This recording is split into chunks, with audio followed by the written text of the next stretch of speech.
Quiet, please. Quiet, please.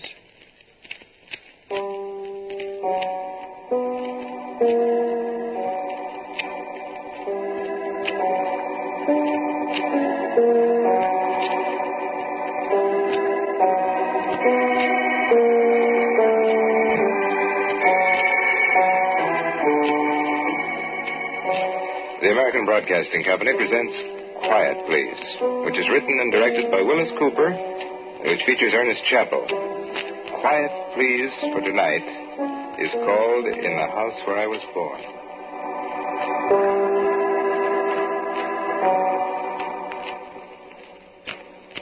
Another year. Another year, and I've come back to the house where I was born. Every year I come back just before Decoration Day. It's pleasant some years. Some years, it's different. Everybody ought to go back once a year to the house where he was born. Just look around, then remember.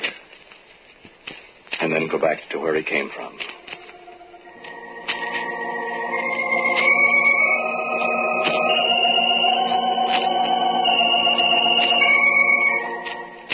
The house where I was born is old and weather-beaten under the gray paint. And the old porch is gone. The big bay window where I used to sit and watch the snow on winter afternoons faces right out into the street now. And the wooden steps go right up from the sidewalk to the big double front door. The house was painted red when I lived there, red with white trimmings. And there was a big caladium plant in the front yard. Elephant ears, my grandmother used to call it. Remember those things? My brother and I used to pull them up and make umbrellas out of them, and Grandma'd jaw us till our ears hurt. Can't even tell where the caladiums were. And the old woodshed, the 2 generations of us had carved our initials on. I remember CDO, 1884. Then my brother's initials, 1905. And all the others. That's gone, too. And there was a dog, a little brown and white fox terrier. Her name was Trixie, wasn't it? So many years ago. Here was the living room. The front room, we called it. The round oak base burner with the isinglass in the doors where the coals glowed red of a winter's night. The couch in the corner. The table with the cracked marble top where the lamp sat. The round lamp with the yellow silk shade with a fringe. My brother and I reading the highly moral stories in happy days and wishing we, too, could be big league baseball players like fearless Frank in the woodcuts. And on a spring night like this, just before Decoration Day, Mother sitting at the rosewood organ under the picture of Pharaoh's horses, playing Battle Hymn of the Republic, and there'll be a hot time in the old town tonight. For the Spanish War wasn't so long ago. Then my father, that was battalion sergeant major, hadn't come back from Chickamauga. And the scent of white lilacs coming in the windows. And the white lilac bush that was her pride is long gone now. But I can smell the white lilacs tonight. And I can hear the clapping of horses' hoofs on the pavement outside. The pavement they put down the year I started to school. And in the shadows of this bare old room, a glow comes slowly to life. And there is the old lamp beaming cheerfully across the Brussels carpet. And the organ is playing. And I'm the little boy that looks up at her and plucks at her dress and begs, Mama, tell me a story. Mama, tell me a story. Story, Mama. What shall I tell you about tonight, son? Isn't it almost time for bed? Story first, Mama, please. Well, let me see. The stag at eve had drunk his fill, where danced the moon on Monan's rill, and deep his midnight lair had made in dark Monotony's hazel shade. What's Monan's rill, Mama? Why, it's a little brook, a little creek way up in Scotland in the Trossachs where Roderick Dhu lived. Well, why did they call it Monan's rill, Mama? Why, I suppose it was named after somebody named Monan, son. Oh. I suppose it's a very tiny little brook, where the water is ever so cold. And it comes down from the tops of the mountains, through the glades, and the places where the stags live. And I suppose not very many people know where Monin's Rill really is, because it's very probably guarded by the little people and the fairies. And I don't think they like other people to come and drink at their rill. Ah. But they let the stag come every night if he wants to. And then he goes away. And the little people ride on his back wherever he's going. And then they wake him up in the morning. And he takes them back to the rill. Does Monin come there, too? No, I don't think so. Monin's gone from there ever so many years ago. Doesn't anybody ever see him? No. Doesn't anybody know him even? I guess not. That's awful. Yes, it is, isn't it? That's just about the awfulest thing that could happen, isn't it? What, son? Not having anybody know you. I hadn't thought of that, but... Sing me, Mom. Getting sleepy? Uh-huh.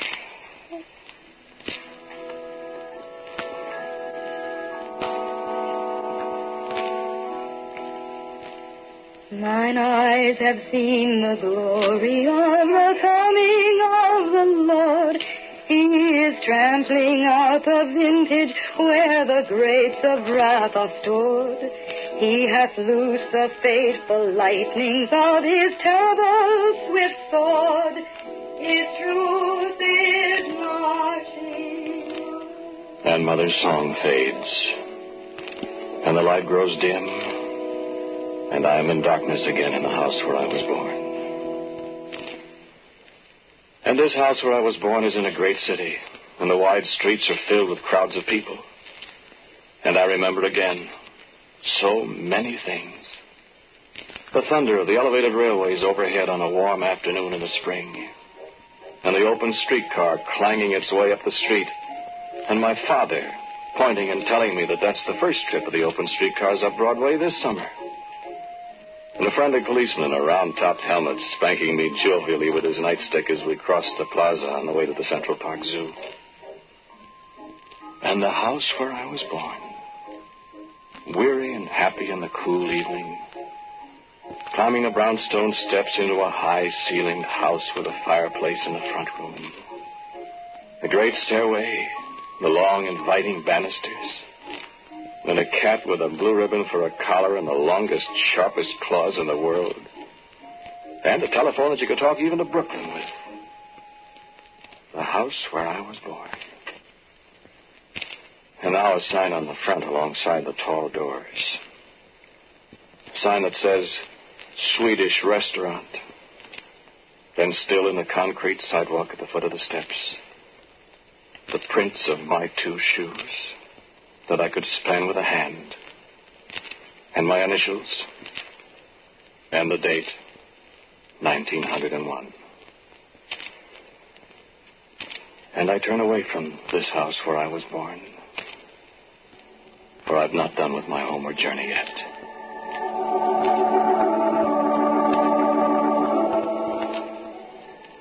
In the house where I was born, there is not one stone upon another. For the path of war led across its dooryard, and destruction followed for all the people who dwelt in it. With the scent of lilacs is strong in the evening air even here.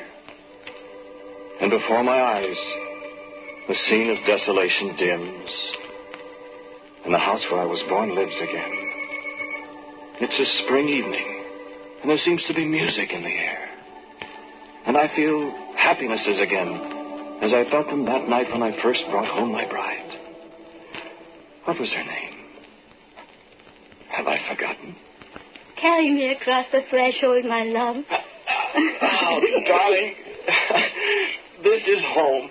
A fine home, a wonderful home. My people have lived here Since the 30 Years' War. You have told me that. Well, they don't build houses like this anymore, my love. See, the walls. All the stone from the quarry over there. And the mortar. There is my great-great-great-grandfather's blood in that mortar. Yeah, I know. He drew blood from his own arm and spilled it into the mortar so that there would always be something of him in the house. Well, it was also a charm, you know, the witch woman. I know. He paid us 3 silver pieces to tell him what to do to make the house stand forever. How do you know so much about it? Oh, you have told me so many times. So I have. And real glass in the windows, too. Yes, and the stove with the hand-painted tiles. Yeah, there's not another one like it in the whole village. And it's ours. And we'll take it to America when we go. Dearest, do you really want to go to America? Why, of course I do. Well, you do, too. Don't you? Could we not be happy here, we two? Well, we could be happy anywhere. But in America... I know we will be rich and I'll have 2 dresses and someday we'll have a motor car even. But what? It's so far from this house where you were born and where I hope our children will be born. And the scent of lilacs is strong again in the air, as the voice of a beloved woman fades away into shadow and forgetfulness. And the house where I was born is swallowed up in the night. And I am alone again.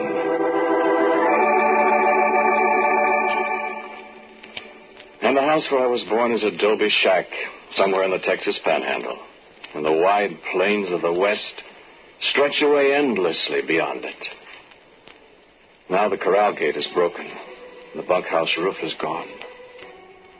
And horned toads squat on the decrepit porch where I played cowboy and Indians. I look above the door. The brand is still there, the brand that looks in the early darkness like rafter A, but it might be 2 up and 2 down or a running W. And there's a dry, dusty smell about the place, and an echo of almost forgotten songs quiver on the air. For the Chisholm Trail went right past our place, all the way from Belton up to the North Fork of the Canadian and Abilene. And I've seen white-faced ballers by the thousands go past our gate. Heard the riders' voices in the hot noons and the long moonless nights.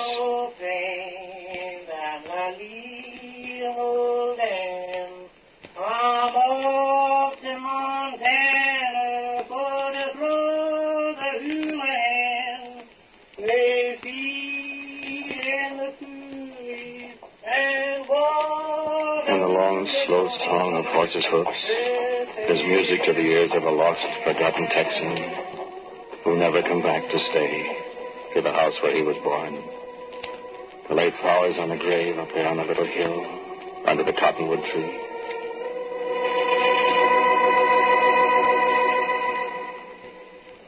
And the house where I was born is a sod-roofed cottage in the peat bog country of Ireland. And I am 19 and returned for a visit with the old folks after 3 years in America where I've become all Yankee. Then my brother and I sit before the door and talk at evening about the strangeness of the new world and its customs, and the customs of other people beyond the various seas. And it's this very day, 35 years ago, in 1914. And I'm betting you there'll be war in Europe before the year is out, my lad. Let's just talk. It's just talk to the start of every war the world has ever seen. Kaiser Bill is just waiting for somebody to set the world alight.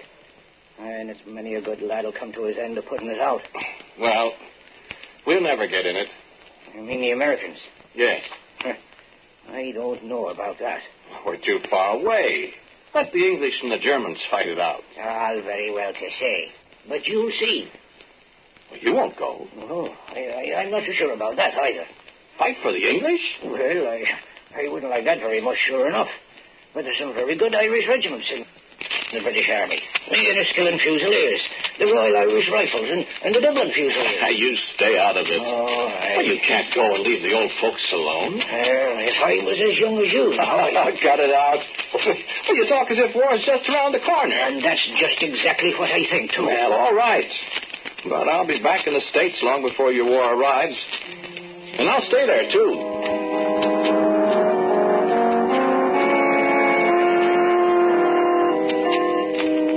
And I left the house where I was born, a smoky, damp little hut beside the road to the sea. And I have not seen it again, save when it comes Decoration Day time, and I go back, unbeknownst to my brother, and look in at the door to where he sits, an old man puffing his pipe alone by the peat fire. And once, it was long years ago, the village priest sat with him, and I heard my brother speak of me. Could have been very different, Father, if my brother had come back from the war. Oh, he was a fine young lad, Father. And him and me, well, we could have done something with the place. But, it's too late now.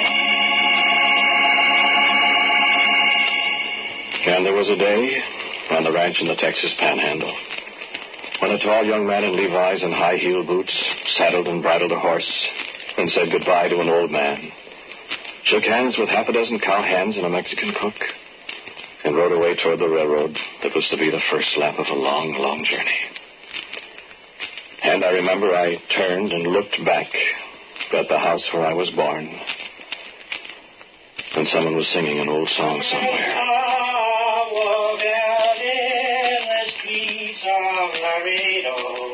As I walked down in Laredo one day, I spied a young cowboy all wrapped in white linen, all wrapped in white linen, as cold as the wind.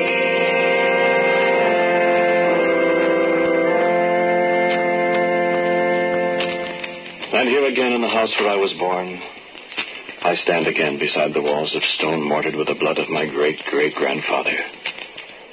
And in my arms, I hold a weeping woman. Oh, don't go. Don't go and leave me.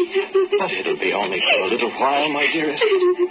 Only till I can earn enough money to send for you. I'll never see you again. Oh, but you will. America really isn't so far away. God will see. God will see. Dear, we've been through all this before. Now be reasonable. In 6 months, a year. No, don't, darling. Let us stay here, both of us. This is our home. This is the house where you were born. Look at me, love. My dear. I love you. It will be such a little while. You will come to America, and we'll be so happy and so rich. It's such a little time to wait. You know it is. I love you.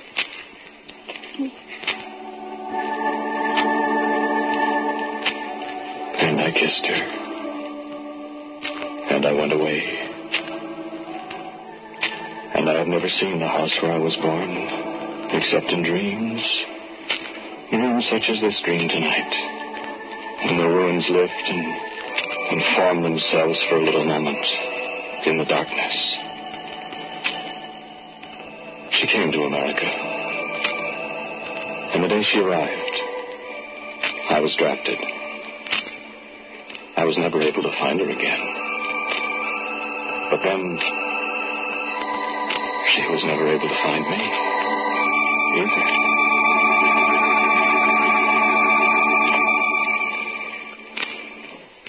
In the house where I was born, there is no memory left of me. Only the 2 prints of a child's shoes in the concrete remain as a memorial that I once lived. The house where I was born has forgotten me.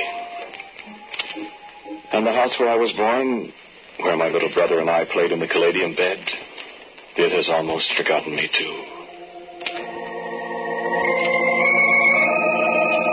There's a pack of yellowed letters somewhere in the house. Lost behind a beam in the attic, maybe. A pack of yellowed letters with soldier's mail in the place where the stamp should go.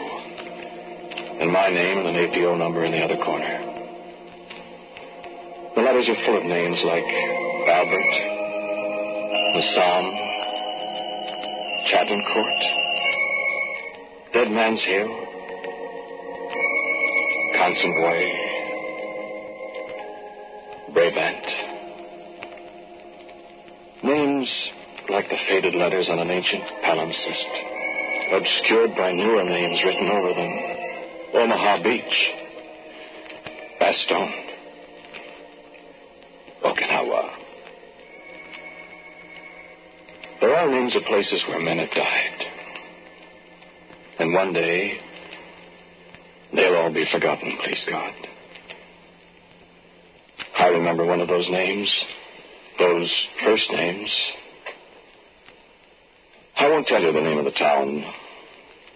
A clean little town it was, with red-roofed houses. A dirty shambles in October 1918. I couldn't hear the shells from the 77s bursting in the streets. I couldn't hear what the chaplain was saying to me. I could just see a dirty-faced man in a helmet moving his lips as he bent over me. It was very quiet and very lonely. I didn't even hear the shell that killed him and the other man that was standing alongside him. It was quiet for a long, long time. And then I heard a little boy's voice. And I said to myself, why, I'm home. That's my voice. That night before Decoration Day so many years ago. And it was. Mama, tell me a story. What shall I tell you about, son? Story, Mama. Well, let me see. The stag at eve had drunk his fill, where danced the moon on Monan's rill, and deep his midnight lair had made, in dark Glenotney's hazel shade. What's Monan's rill, Mama? I walked out in the streets of Laredo, as I walked out in Laredo. I'm so unpleased. And I suppose not very many people know where Monan's rill really is, because it's probably very closely guarded by the little people. Maybe a good lad that'll come to this end putting out the great. Across the seas.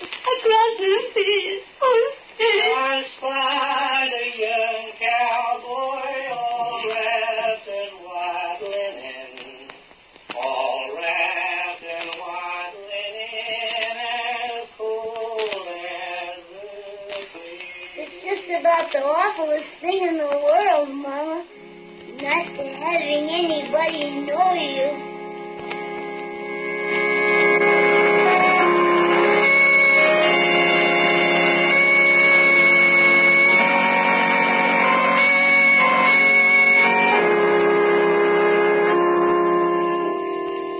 They set a marble tomb above my shattered self, seeking to do me honor thus, to recompense the searing days, the crawling nights I died in. He lies here deep, the graven letters say. He lies here deep, unknown to all save God. Oh, sweet it is, they say. Oh, sweet it is to die the battle death. Yes, it is sweet. As gall is sweet, and wormwood, so is death. I died. I felt the bitter fire, the cleaving steel, the pain. I am content. Yet I am weary in my sentiments. The sleep of death is not so very deep. Lately the spring has come, and yesterday a tiny root of some green thing has split the stones apart wherein I lie. Its tender, questing fingers seek my hand, as mine sought flowers on some yesterday forgot. Above my head, the hushed clang of arms, the measured tread of sentinels that guard my bed, forbid me sleep. My face is dim in eternity now. But once you knew me. Perhaps you wept to hear that Sergeant Deckard spoke my name. Is it you that I hear through the dust, oh my brother? Is it your little song that I hear, oh my mother? I in my tomb of marble, I in my tomb of stone. I am the chief of them all. I am the chief of the dead. I died, and dying became a mystery. To every mother, her son. To every brother, his brother. To every soldier, his comrade. I, the chief of the dead. I was content to lie here, masked in uncertainty, having the homage of all of you here in my marble tomb. I was content, I say. Yet now spring comes again as I saw it once before that day I died. Is it your hand that rests on the stone, oh my sister? Is it your tear that falls on the stone, oh my wife? I hear the trumpets now, the volleys sound. The sabers flash against a sun I may not know. I may not rise. I have my duty here, alone. I in my tomb of marble. I in my tomb of stone. I am the chief of them all. I am the chief of the dead.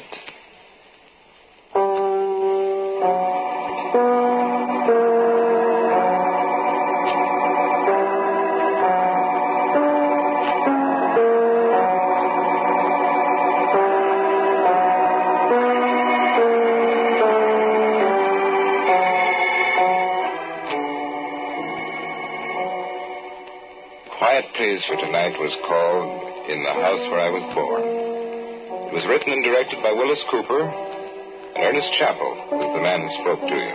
Others of the cast were Betty Raggi, Cecile Roy, Lotta Stavisky, and J. Pat O'Malley. Special music for Quiet Please is by Albert Berman. Now for a word about next week, here is our writer-director, Willis Cooper. Thank you for listening to Quiet Please. My story for next week is called Tanglefoot. And so until next week at the same time, I'm quietly yours, Ernest Chappell.